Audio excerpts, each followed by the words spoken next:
thank you guys very much for coming out this way. It's always strange to me. This is I figured it was 28 Comic-Con. This is the first time I've been in the Omni for anything. So I'm glad they were able to host us and accommodate this. But thank you guys for making the trip across the street to talk about this. I appreciate it. So my name is Daniel Pickett. I'm with Figure Insider. I've been a toy journalist for about 25 years, reporting on the industry and the things that I love and enjoy, and I've been doing panels at Comic-Con about the toy industry for 21 years, so it's always a lot of fun. I was trying to kind of change up the topics and change up the guests and things. I've got some new faces on here, so I'm very grateful that we're able to come see us. So I will let you guys introduce yourselves. Dan was just quietly flexing on everybody. Fine. I have not been doing panels for 21 years. I am coming for 21 years. I'm Brian Flynn from Super 7. We make a variety of action figures and collectibles and all bits and stripes, and we're just trying to have a good time out there. And then we throw it over to Blake. And I'm not been doing this that long. My name is Blake Wright. I am the publisher and editor-in-chief of Toy Collector Magazine. In case anybody hasn't seen it. We just entered our 4th year. Very excited to have a print magazine back dedicated to the collector and the collector mindset. Prior to that, I spent 7 years researching and publishing 3 books on unreleased toys called The Toys of Time Forgot. I'm John McCaffrey, owner and founder of World Subjects, a collectibles toy company based in Los Angeles. I think what's kind of interesting is that people are here they're here right here to hear about the impact of tariffs, which is pretty interesting because this ultimately affects you guys. It affects the end user, the consumer. Prices will go up. Rate of sales will go down. And so there's going to be limited selection on your favorite things. So the fact that you guys showed up here is a big deal. It's not the most sexy topic. You don't have like one of the girls from the Fantastic Four here, but it's because you're all these faces here that want to hear about this. It's really important.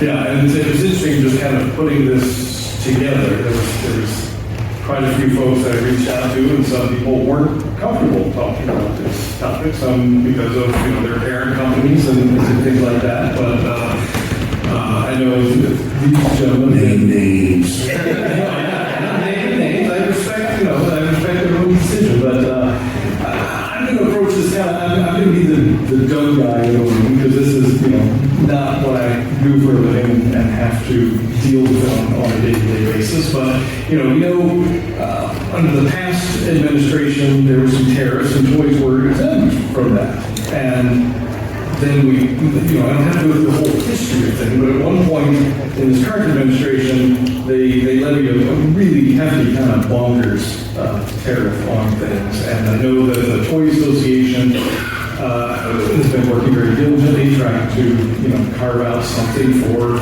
toys, but it's really just sort of wreaked havoc throughout the industry. We've seen some companies fold.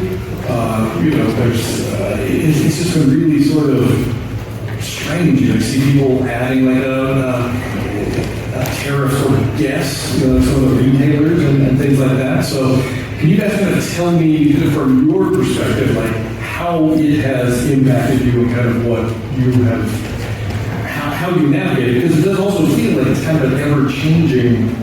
It's not finished yet. Yeah. Exactly, yeah. And if you look at your earnings report from Houseplan and Intel, just look at that. Just came out. Both the 2 biggest American toy companies are there. Look at the earnings report from GM. Look at the new cars. I mean, it's an impact, and it's not something that we can solve. Where the voters have to solve it. That's why I'm always out there talking to folks. Because it happens with the voters. It's not going to happen with politicians. It's not going to happen in Washington. It's not going to happen with Donald Trump. The tariff war is a mechanism that he wants. It's not coming down because the Toy Association of John Cather, anybody that's out there shouting, hey, you know, there's no national security risk with toys. The toy industry supplies really great jobs. I mean, I'm not paying a gallon salary of $100,000. We pay insurance, we pay benefits, we pay bonuses. I support the full sort of cadre of sort of like side-by-side businesses, including Play, you know, because we advertise with Play, and marketing services, business solution services, you know, tech and communication services, designers, contractors, 3PLs, warehouse workers, forklift drivers, longshoremen, truck drivers. You know, you look at a FedEx driver, UPS, they're starting about $70,000 a year. Truck driver, LTL, FTL, started about $70,000 a year. The manager in a warehouse is a little over $70,000 a year. And then you look at the detergents that supply down. Walmart, you just walk in Walmart and get a $25 an hour job right now. You can go to Amazon and get a $30 an hour job right now. So what are the jobs? What jobs are these tariffs going to cause? You know, onshoring things. Just pretend that Brian and I have $50 million sitting around in our pocket to sit out 12 quarters and put a $50 million factory somewhere in California. Just pretend that we have that right now. Who's going to work it? For how much? And why? It's okay for some countries to be good at things. Brazil's really good at making coffee. We aren't. We don't make bananas. We don't have climate for bananas. It's okay to be good at that stuff. It doesn't mean that we're losing. There's a trade imbalance.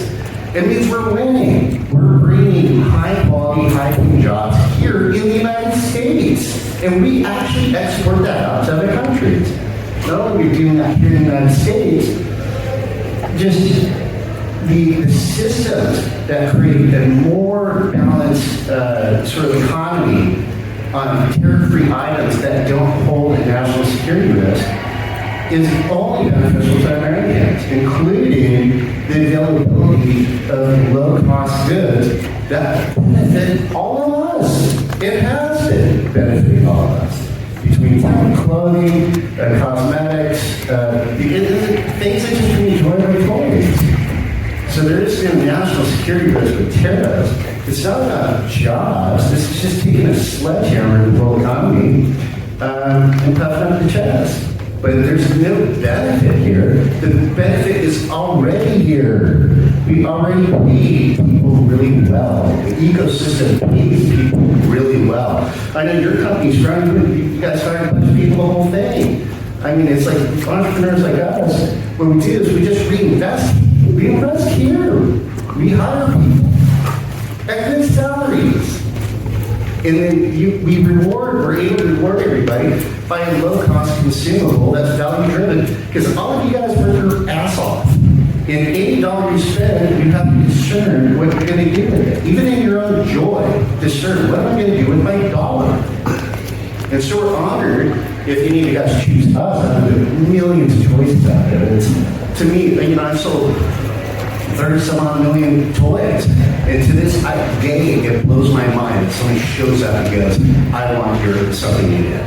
That to me blows my mind to this day. Out of all the choices, Brian's beautiful toys and everybody else out there that just makes wonderful toys. It's just mind-blowing. It's a privilege and an honor for anybody to spend $1 with my company. But the fact is, we're here to deliver value. And we're able to deliver value because we can bring something that's so specialized. Like what you see today on Shelf Christmas is not going to be next year. We don't make widgets.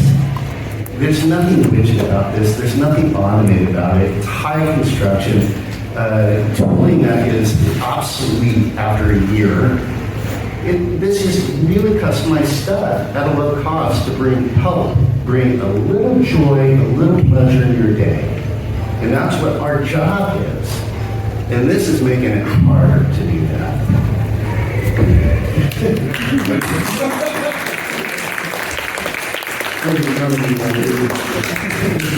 You know, it becomes sort of a two-pronged thing. if we're gonna talk about the tariff specifically, we talk about just the economic impact of anybody that's put together the P&L. In most of our cases, our time to market is 12 to 18 months. So if I'm working on something based on the P&L from 12 months ago, and you add 30% to it, we're in the red before we ever get started. So we can't even bring that to you. And so then when we have to raise our price, we've already made a commitment to sell it to Walmart at a certain price. So even if I deliver it to Walmart, I lose money. So all of that money comes back in. And what's really fascinating on the tariff side specifically is we don't get a bill for tariffs. When it hits the port, they literally take the money out of our bank account because it can't leave the port until we pay it. So in the case of like the 10%, in February when it went to 10%, you were grandfathered into the water. When you moved it to 30 in late February, you were grandfathered for influence on the water. When they went to 145, there was no grandfather. We had stuff that was marshaling out in San Francisco Bay, so we're in San Francisco, coming into Oakland, that was waiting to come in. We went to 145, and we had stuff that showed up 4 days later, and I had a $498,000 tariff bill that I didn't know I was going to have the week before. I don't know about you guys, but I have $500,000 hanging out. Going, let's go spend it. So you get that, and it's like that product that showed up. I went from, hey, this product was great, I sold it a year ago as a pre-order, to we're in the red $500,000 like overnight. And it knocks onto every single product. At the same time, the justification of misnomer bringing jobs back to America is this industry has never, in meaningful ways, existed in America. You've had wooden toys that exist here. You've had pressed steel toys like Tonka that existed here, and a few other things. But you go back to the die-cast metal toys. Those are all made in Germany and post-war Germany. And you go to tin toys in the 50s, and that's all made in post-war Japan. And the toy industry stays there. And then it moves to Hong Kong, you know, with Snoopy in the spacesuits made in Hong Kong in '67. And everything moves to Hong Kong. Like, the industry for us, the infrastructure to make this product has never existed in volume in the States to begin with. And that's the part that we run into is like, if you want to get into all these other reasons about having it, like, let's have a nuanced discussion. How would you even bring this industry back to America if the infrastructure has never existed? It doesn't exist. And plus, to Jonathan's point, where you're at overseas especially, is you have, in Hong Kong and China especially, 50 years of specialization into just making, in our case, action figures. So you have a factory that literally is just like, I only do 7-inch action figures with spun nylon joints. That's all I do. You can't find that level of specialization outside of it. So you ruin the supply chain, the ability to manufacture quality goods. You ruin the price point. And what I think you're seeing in the reports from Mattel and everybody is that August through October, especially September, is when all the major stores reset. You go, and that's why they're all having layoffs right now. Q2 is over. I'm going to decrease my costs in Q3. I'm going to ship a bunch of product in Q3 so my profits go up so I can be profitable again. And all the prices of retail in the next store set for everybody are going to be higher. So we've been living through this tariff where people are like, oh, it hasn't really affected my daily life. We have to wait for that product to get on boats and show up, get into warehouses and get to store shelves. So I think you're going to see it really start to manifest itself August and September and early October, and that's when all of us will start really seeing the tariffs. But going back to the basic model of, you know, if you were in school and they tell you how to make a business, it's like, okay, if you're going to make, you know, $1, 50% of it, your key stuff, 50% of it is your cost, 50% is over. And then in their overhead, everything comes in, and you're trying to make a 10% margin. That's the ideal. 10% EBITDA, 10% margin. Half is cost, and it's overhead, and it's everything, and then you make 10%. But if you add 30% onto your costs, now you're at 105 before we even start.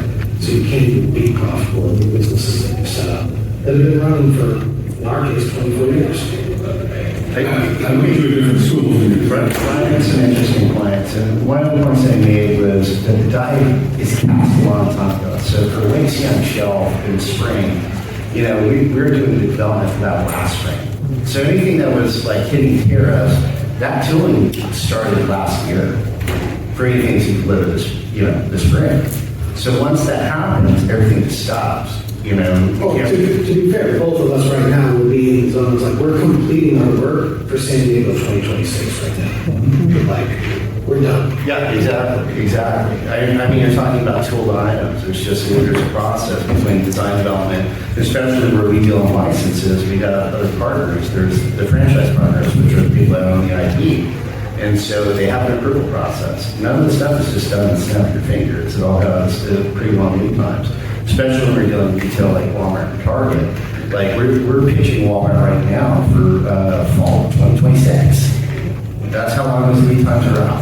And same with Target and the rest of those mass retailers. I think the other, just really underscoring the idea that somehow, because, politicians use this like Springfield, Iowa, kind of, this mystery car manufacturer place that disappeared and people that, are putting on screws, everything is, big salary jobs, the whole nine.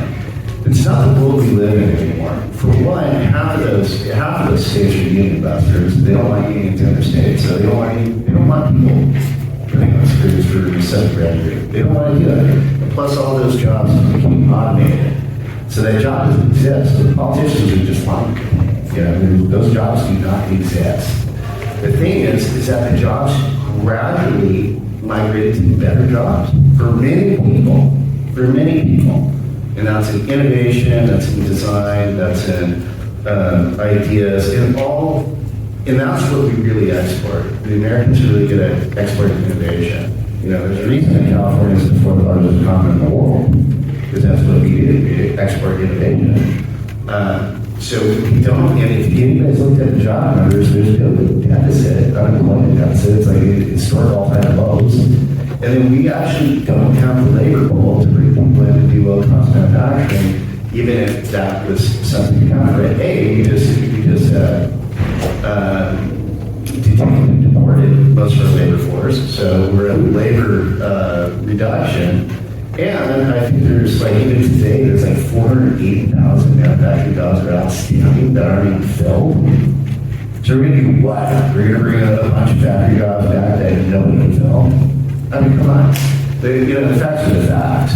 But it has to, the movement has to happen for you guys. You got the consumers. Consumers got to be like, hey, this is nonsense. And really, at these midterms, it's going to be in the voting box. I'm not a partisan guy. I'm not telling you guys who to vote. Vote for what party to vote. Vote your heart and your soul. But vote for things that actually benefit you in your life. And having access to consumables that are high value, low cost, and having small businesses, because small businesses are what drive this economy, and consumers, we're beast, and the economic measurements, the strength of the economy is centered around consumers, up 60%. So these are things that are going to continue to benefit your life, get better jobs, get benefits, get healthcare, vacation, and then you'll have disposable income to spend on things you love. So it's got to happen in the box. It's not going to happen just by, knocking on Donald Trump or about Donald Trump administration. You have an opportunity. This tariff thing ain't going away. So you have an opportunity in the midterms to make your voice heard and see if you can do justice, move the needle. Yeah, not to oversimplify it, but it is very difficult to play the game when the rules keep changing. And some of the links that on the wrong side did at one point, and tariffs go from 30% back to 145. It's just that's unsustainable. And I think I speak for just about most of the toy manufacturers. I think that if they were guaranteed, okay, tariffs are going to be 30%, they're going to be 30%. They could manage around it. Wouldn't feel good, but they could manage that. Spread it out over time, But Brian makes another good point. There's another good point about EBITDA, it's about margin. So most things in the toy industry they're low margin. I mean, it's like our fixed costs are crazy, our operating costs are crazy. We're lucky if we're operating on a 10% margin basis. So you throw 10% on there, just a 10% fair. When you said 10%, we're all pulling our hair out. Who has 10%? Then when you're 20 and 30, it's like you got to kidding me. And that, just real quick, it feels like the news cycle kind of misrepresented, like it went up to 145, then it came down to 30. 30 is still above what it has been. It's not like, Well, it's been zero our entire life. It's like we pay like a port pass, a port fee, a couple, Xerox copies, and we're out with a 40-foot container for $200. I mean, that's been what our life has been, and America's life, at large has been. Yeah. There are industries where tariffs make sense, like EV cars, got it, BYD is just crushing American innovation. And so, yeah, okay, I get it. Don't bring BYD cars in there because you'll crush Tesla and some of, Stellantis and some others manufacturers. Steel, copper, things that we need to protect. Mm-hmm. Those make sense. There's a mechanism that tariffs make sense that actually protect American jobs, American workers, and our national security. Barbie ain't it. I'm sorry. They ain't doing anything. sorry, I got you off. No, I don't remember anymore. But yeah, it was interesting too that, some of the larger manufacturers like the Mattels and the Hasbros, they do have factories in other locations, Mattel's got some stuff in, I think, Vietnam and maybe Mexico and stuff. Yeah, And put it in context though. What is it for? So yeah, for Dyson cards, Mexico. For printables, Canada. For India, textiles. Just again, it depends what you do. There are also publicly traded companies that have market caps of $10 billion and above, and they have boots on the ground. But if you want to manufacture, you have to know the culture, you have to know the language, you have to know the people, you have to love the people. My people, I effing love. I freaking love them. They're so amazing. I worked with them for a very long time. I know their families, I know their hearts, I know their souls, and I understand the business. Yeah. You have to understand the business. You have to understand what helps their business, makes their business profitable as well. And you guys have to be on the same page about expectations. So just to get up and redo that, why don't you, whoever's married, stop it right now and go build that like day one. Yeah. It has that sort of relationship cadence. It really reads sort of teeth, Yeah. So it's like you can't just go move out and be like, hey, although you guys are 20%, let's do this. Although we never, we don't have the relationship, we haven't sat and drank tea and, all the tea's so caffeinated, so it's like, drugs, for hours on end, and then, Mouth High, which is never drank it, it's like bladder fluid. But there's a culture embrace and a culture high that where the two businesses really understand each other. And, I think Brian, his business would be the same, where we have to come to them with a business opportunity and we have to protect their business and we have to make sure their business is profitable. Yeah. People aren't just like, oh God, you're a toy manufacturer, let me do your stuff. You have to show up and make sure that you're going to protect the business. I think, a lot of people aren't seeing the other side of this. You're seeing the impact on U.S. manufacturers and everything, but the Chinese factories are scrambling too, because when these guys get, tariffs laid on them and have to pull jobs, have to pull projects back, that have been feeding consistently these factories, it makes them struggle as well, because they were counting on these jobs coming in, and they're not. Well, I think people don't grasp the scale, and I think that's, in the oversimplification, that's where they think that the leverage comes from, is the scale. Like, when we talk about even the small factories and stuff that we're doing, you're still talking about hundreds of people that work in this factory. Yes. Every single penny on every single figure you have is still applied by hand by somebody, whether that means it's with a brush, with a tampo machine, with a spray mask. And the stuff that we make these days is insane. We'll have 150 paint apps, and everybody will be like, they didn't do a dry brush on it. And it's ridiculous. You can look back 20, 30 years, and it's like, that toy had 6 chain house. Yeah. That's it. But it's literally an army of people doing every single one, piece by piece by piece. And it is, like you said, you get these relationships with factories that know you and understand you and what your expectations are.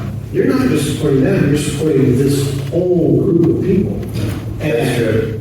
And so the idea is like, well, you don't want all this, we're gonna put pressure on them so that those people don't lose their jobs. And it's like, no, those people will go to a different factory. It's unfortunate, but the pressure isn't there, you know, that I think the expectation is like, well, of course, we're America, we can do that. And they're gonna bow to our needs. And they're just like, yeah, cool, so the guy next door. Or we'll so domestic. Yeah. We'll just laboo. Yeah. Fine, we'll just do it on our hands. Yeah. We'll absolutely crush it and say, hey, we just built a house for a home ground. And I think there's still an outdated sort of notion of factories being sort of sweatshops and child labor. High compliance. And I don't know, maybe a decade ago, Disney kind of got tired of getting that round. They went and like they had to certify all their factories. You have to have ICTI certification, you gotta have Universal certification, you gotta have Warner Brothers certification, you gotta have Disney certification. Yeah. And it's not just the factory, it's every sub-supplier of the factory, the plastic manufacturer, the paint supplier, the printer supplier.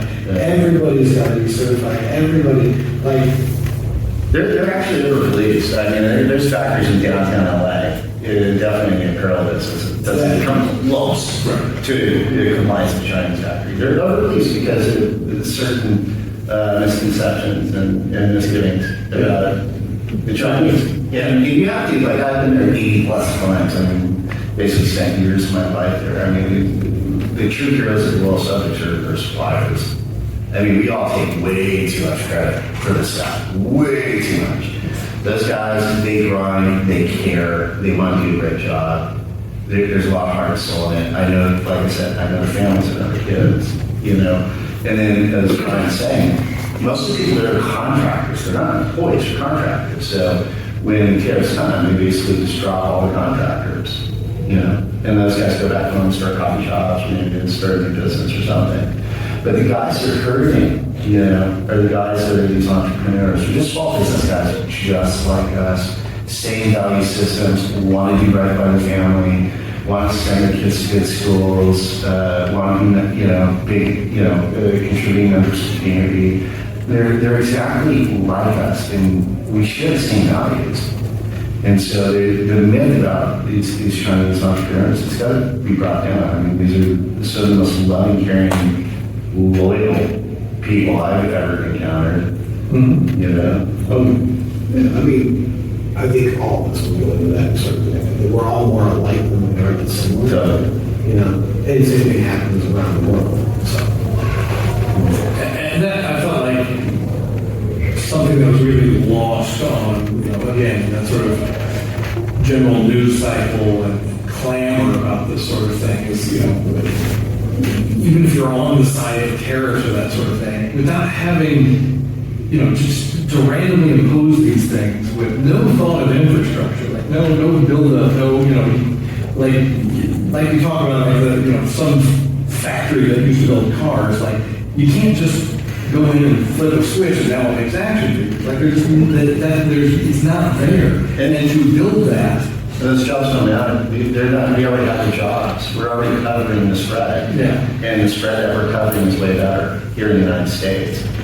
I would say also, again, it's, you know, the policy itself it's all transparent. It's just, it's taxing small businesses and consumers to pay for a tax credit. I mean, that's it. I mean, that's what it is. How do you pay for all those tax cuts? You know, and they keep saying the tariff revenue. They're saying it. I'm not. The tariff revenue. They're just saying it out loud. Yeah. I pay the tariff. Yeah. Nobody else pays the tariff. And then you guys do, because we need that money back. And so we got to charge the retailer more money, and the retailer charges you guys more money. And that's how it works. And we'll talk about what's wrong? We're really exciting. Super sexy. Yes. 2004. Welcome to Comic-Con. We like to depress you. I think so, you know, people who sort of talk about how it hits this industry, and it feels like, you know, we are Indiana Jones with the boulder coming towards us, and we haven't turned around and noticed that it's behind us yet. I'll tell you, entrepreneurs are like, you know, and Brian will say the same thing, and like too. It's like, I mean, we don't get shaky knees, we figure out solutions. To own a company is like that scene in The Martian where Matt Damon's like, it's just how many problems you figure out. You know, it's like every day is like existential. There's always just half the there's a half. Yeah, but that, I mean, that's sort of like, you know, how small businesses work. Entrepreneurs are a special breed. We're on the bone. We're tenacious. We're passionate. We have a lot of will, you know, and a lot of drive. So the entrepreneurship will figure it out every single time, you know.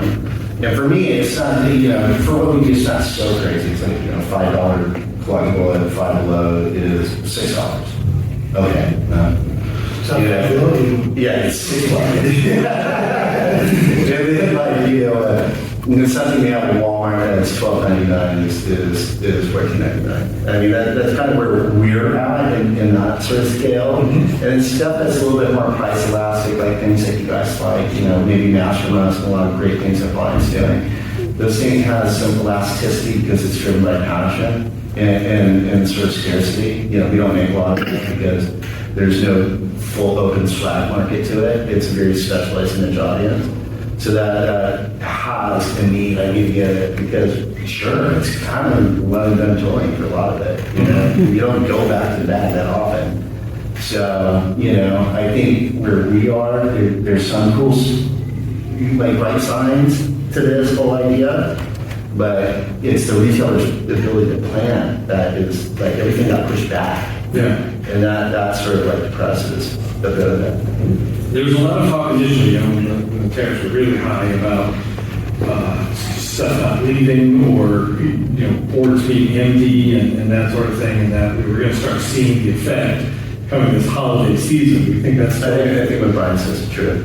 Like, it's like the next couple months you'll start seeing it. Well, I mean, for us, quite frankly, you see it here in San Diego. Yeah. Because It's not a lot of- we don't have the big booth this year. We have the small booth because all the stuff that was made for San Diego doesn't show up.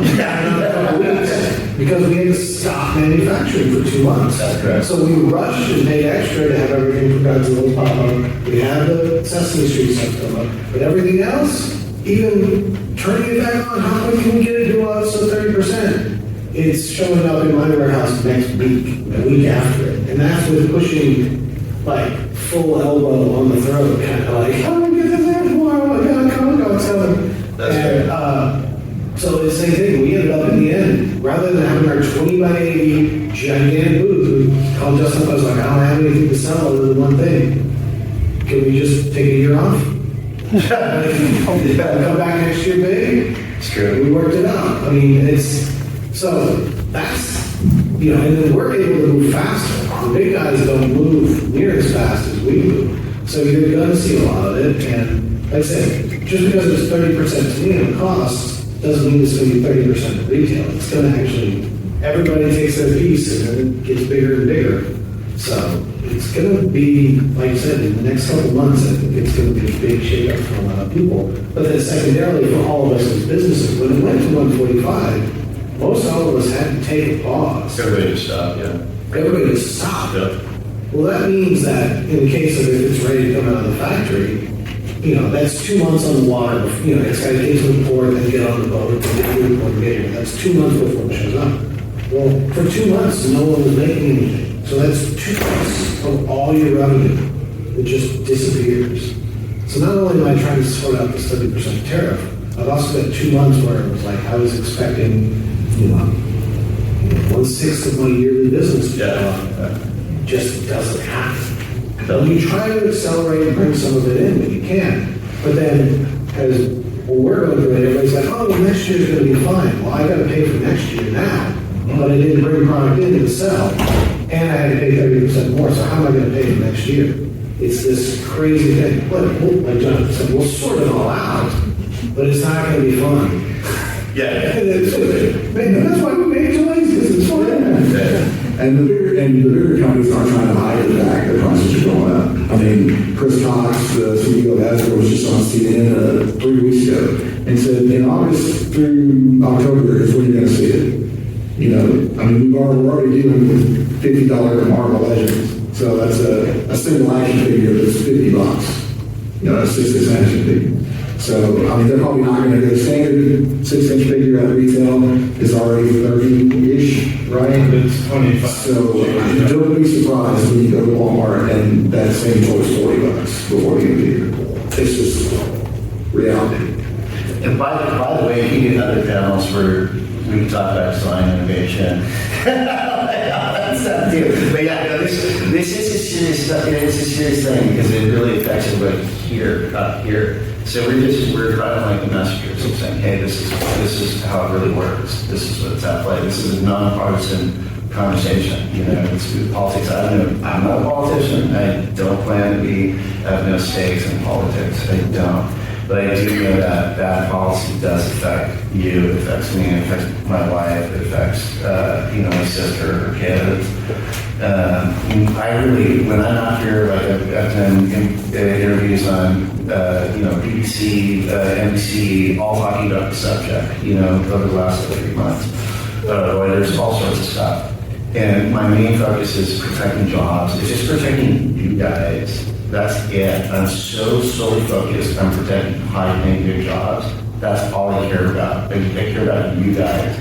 Not my political views, not, it's you guys. It's your lives, your smiles. And what we're supposed to do is we're supposed to enjoy you guys and make sure that the cost of entry isn't that much, right? It's like you get to participate, you break each 20 and you get to participate with a long time of joy. It's something that means something to you. By these great companies that create these, we're just like the custodians in the moment. But the Hasbros, the Nickelodeons, the Paramounts, the Universals, I mean, they've been stoking fanship for a long time. I mean, we get a draft on it a bit. But they've definitely made those stories stick, and they mean something to everyone who has. So these representations that we do, hopefully they embody what is so important to you guys. But we want to do it at a price that the ticket to enter feels good for you. That's our focus. Yeah, I think that's the thing. It's like, we make stuff that makes people happy. And what worst thing you want to do is when they go, I can't afford that. I wanted that. So we really got to make, that's that fine line. It's just like, at this point, like, nobody needs what anybody here makes. You make it because you want it, and you love it, and it makes you happy. Yeah. And so if that process is no longer fun, then you're no longer alive. Yeah, and as you travel around the con this weekend and pick up exclusive and things, especially, just know a lot of the things were airship to be here. And they were not, that was not the original plan. So companies paid more to get them here on time. So there's a lot of blood, sweat, and tears behind the scenes from a lot of different places to make sure that there's stuff here. I think that's what's so important about fanship to all these companies. It's like, again, just like a musician's job is to play a good tune and make you dance. Right? I mean, that's essentially what our gig is. It's to make some cool stuff that lights your imagination a little bit and brings you happiness and makes you on your shelf. You're like, that. I like that. That represents me. Rating flaws behind this. You guys messed up. That was fantastic. The secret fantastic program. Yeah. But I want to make sure we had some time for questions too, because I think there's a lot of folks that, there's still questions about this sort of thing. So, first. yeah, we 100% agree with you guys. I think you even gone a little too light on it. Like, interesting from the manufacturing point of view. I mean, we would already gone through a series of mass inflation from fees increasing on some of the online marketplaces, price protection that's had to occur from there, EBITDA being eroded. I think demand's already kind of been impacted by that, for the erosion of disposable income. Just about layering on top of it increased tariffs, kind of talking about that demand versus price elasticity. Where do you think there's going to be, I don't even think there's enough supply currently. I mean, we look at there's a reason Amazon hasn't released its sales and just kind of acting on a global number of like, it was great, but I'm sure that's ad driven. Where do you see Q4 demand elasticity like really being impacted? I think what you're talking about is like, items are more commodity driven, just to swag. I even see from a collectible standpoint, when you start having compounded inflation on top of that, like how that starts impacting the consumer's ability to spend. Yeah, I can speak to it from, and then Brian, I'm sure has an opinion about it as well. Blake gets it because we're guys with Blake, so like, you understand. But, like, the things that we do, like the little subjects, we have a lot of like commodity driven products, low cost, it's supposed to be low cost, high value, the commodity stuff, once you start moving prices $1 it's going to compress rate of sale. It's a natural de-escalation of anything. You increase price, the sale goes down. So I think we're kind of seeing like a 10% decline on that sort of more commodity-driven item in our portfolio.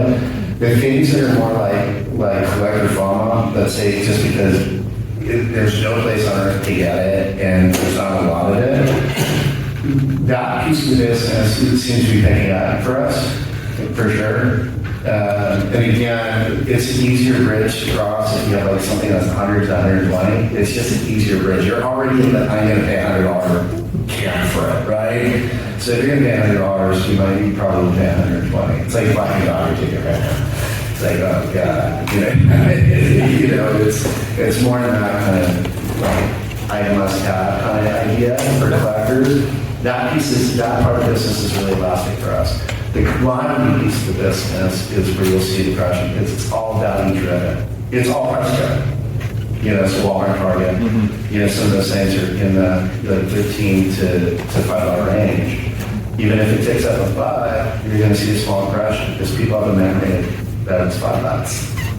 But they have a memory it's $12. So they get $15. I mean, think about it. That's how people react at the grocery store. No, that's what we're seeing massive inflations right now. So CPG grocery store market is like and that's where we're starting to see, where I see erosion. Yeah. It's for us. It's one of those the more commodity, higher volume sort of widget products that we have. Things are more specialized and already kind of at a higher price point. There's elasticity there. Yeah, it's fun. Okay, you go ahead. Nah, we can talk about it afterwards. We're on to the next one. I'm not going to spend all day on it. I was just kind of curious about sustainability in terms of these tariffs are prolonged. They go up and down, how long are these industries, specialized ones, sustainable when you're operating at like a zero margin? Well, I think that's why you see everybody on this side in the smaller independent countries. They contracted immediately. Simply because we don't have that bank, I don't have that pile of $500 million hanging out in the back. Yeah. So we all, we're the canary in the coal mine for all that. So what you see us go through 2 months ago is what you're seeing, like MGA just was last week that they laid off everybody. And then the rumors are that Hasbro and Mattel are having big layoffs next week after Comic-Con. It happened. Like Hasbro has probably laid off about 20% of the workforce. So what if this continues another year?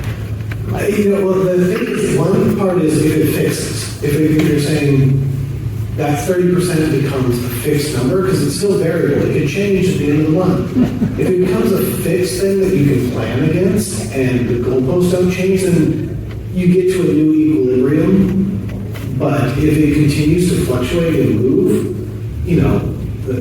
145, when we were at 145 for 45 days. No, you can't do it. Yeah, at 145, everybody goes out of business. It's just, that's all there is. So, to your question of what's it going to, that's part of what we're like, we don't know. Like, if you talk about Vietnam did everything they could.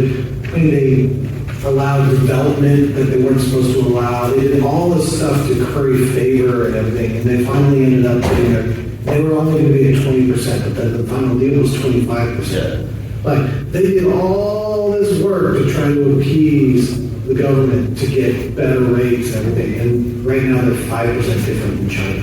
It's not going to have anybody move across a country to go see them. You know, so nobody knows what's going to happen. And that level of, I think the reason that level of chaos has been accepted so far, once again, is because no one's really seen it affect their pocketbook yet. No one's seen it like, you know, they haven't seen the price inflation happen in a dramatic way. They haven't seen all these things happen. The earnings, you know, the job reports come out, no layoffs, you know, it hasn't been too bad, you know. Actually, we gained a few jobs in the summer when all the high school kids decided to work at Walmart, you know. So when it hits, I think for all of us, we're all like, oh, much like we had to react when the tariffs first started, we're all like, the next couple months is when it's going to hit, and that's going to make a big difference for us. I also think that inflation's stubborn. So once prices go up, they stay. Right? So it stays with the consumer. I mean, it's, again, $5 item, $6. It'll stay $6. It won't go back to $5. You know, it's just once you've established that price, you're kind of stuck. And that's why it's really important for the consumers, you know, because you guys are voters, to vote for policy that affects your bottom line. Let's go with this gentleman and then go to the next one. So on that, the midterms are still a year and a half plus or minus away, and then that Congress will not take off until January of 2027. Meanwhile, and also, we all know how fast Congress moves. So we're Not a lot of faith in the government right now. so, you know, we're talking practically 2 years away from any meaningful change, if any meaningful change happens. Okay. Meanwhile, that guy is continuing to be just wonky crazy.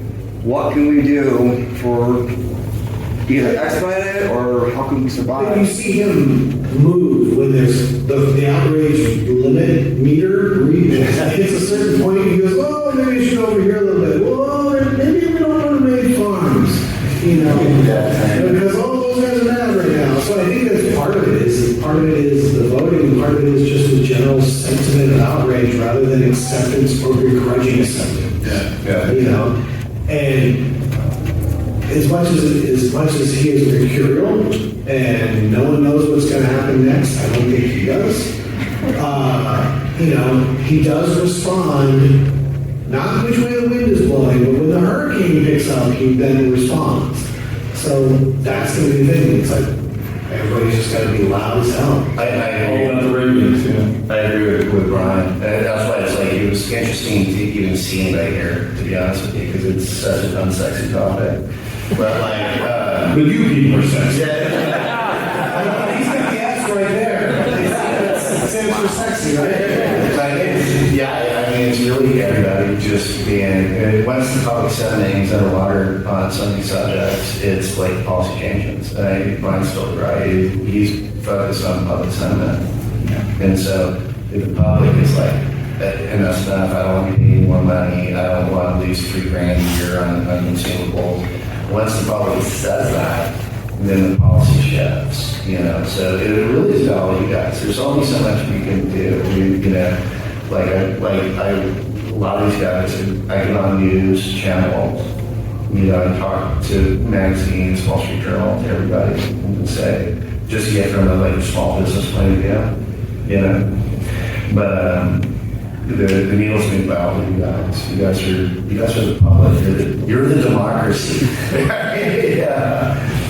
I think we got time for one more question. Yeah, so it's a little left field, but like, I don't know how your international business in terms of percentages, but if this continues to be the norm, like, do you see yourselves like establishing different lines?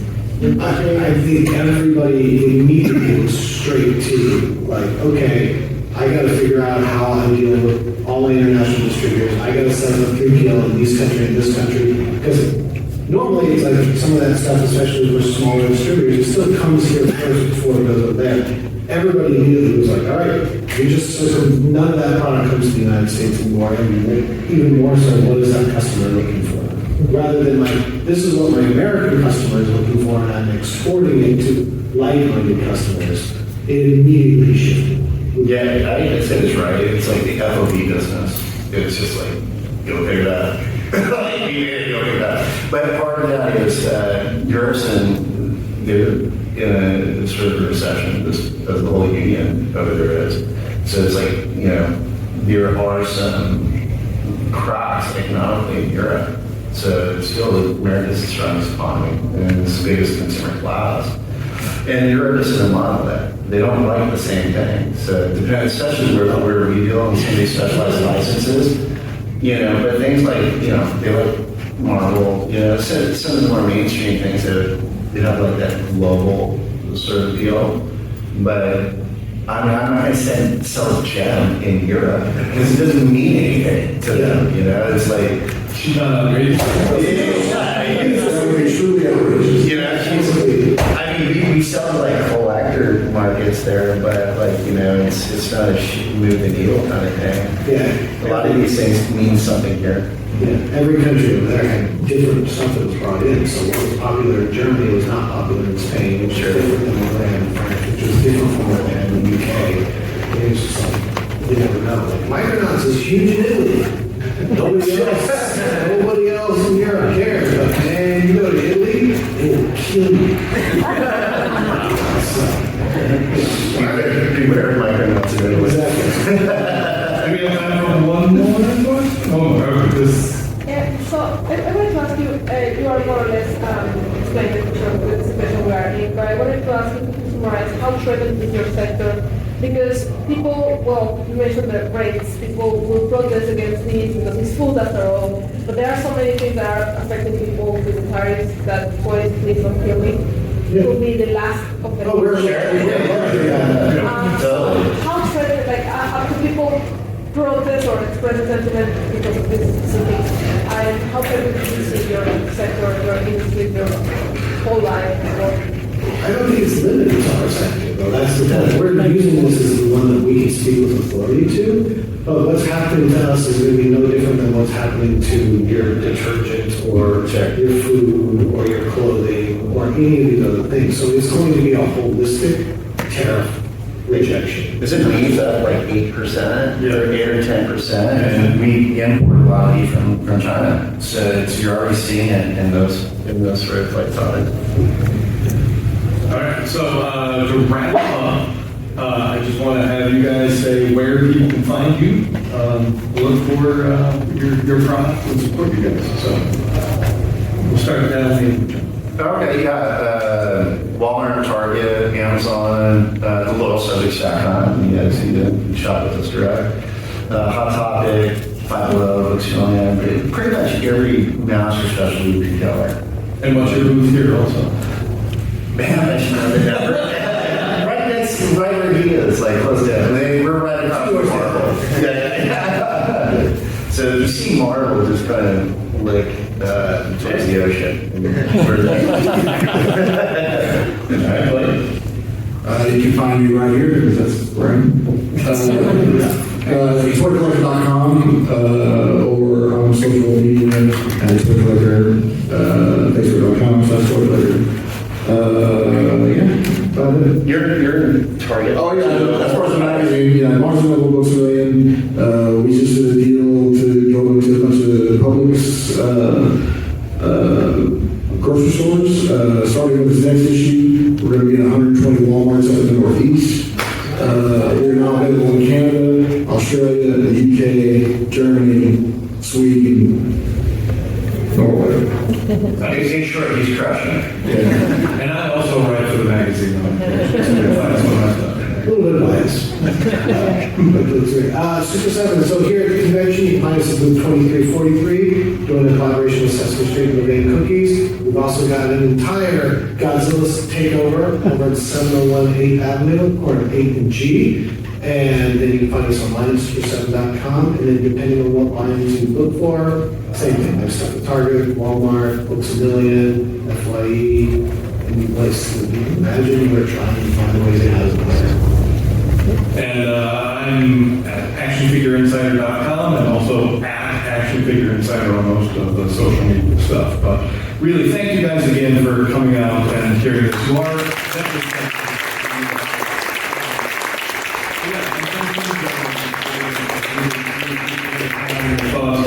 I would also recommend following Jonathan on LinkedIn.